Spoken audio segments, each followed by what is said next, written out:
I'm going to show you a couple of ways that you can warm up your tone on the Line 6 Pod Go. You can have a nice warm sound, something like this.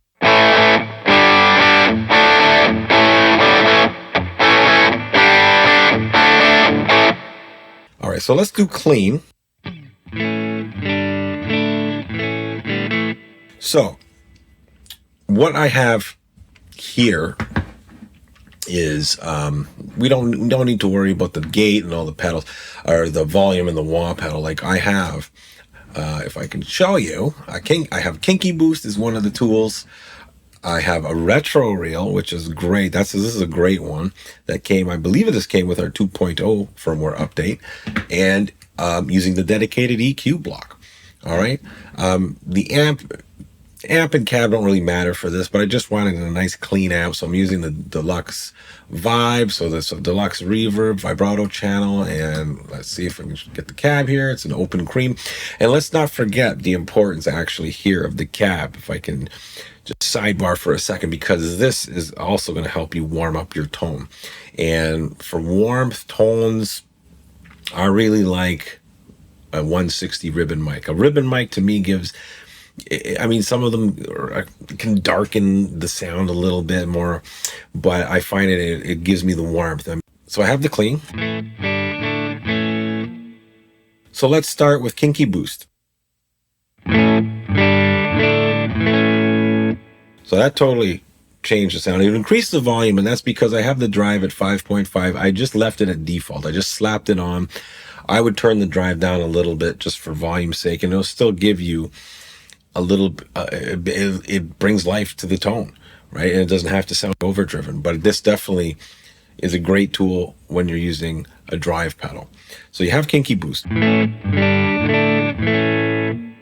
Now, I'll go to the 10-band EQ, where I just kind of bump around the mids from like 250 to 4 kilohertz.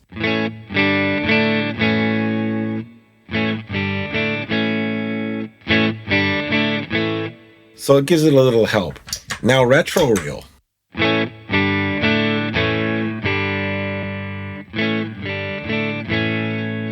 Back on.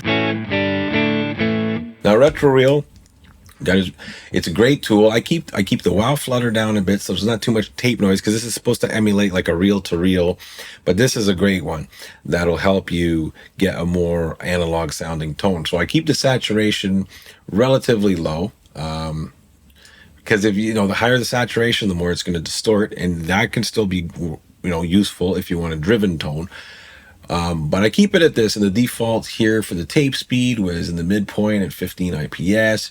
Now I turn the level down 6 dBs to match, or try and match my clean on its own, because this definitely bumped up your level.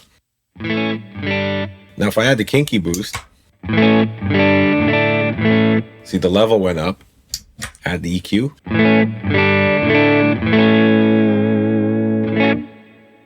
But you can adjust your levels, but I think all these three together, that brings more life to your clean tone to me, and it sounds a little more analog, a little more realistic. Okay, I'm going to turn these off, and let's put on the OD, the Boss OD, the Stupor OD. Okay, so adding Kinky Boost.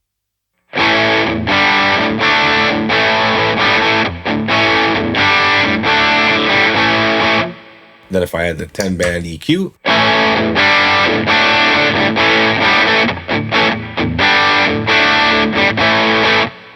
and then add the retro reel, stack it.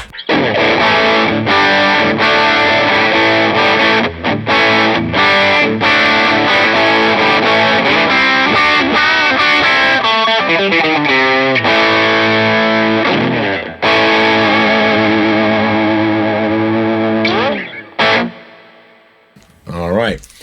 So those are the effects, guys, that I would use. I think they have like the EQ, the Kinky Boost, and the retro reel. To me, in this setting, it had definitely more of a noticeable impact when it was an overdriven tone.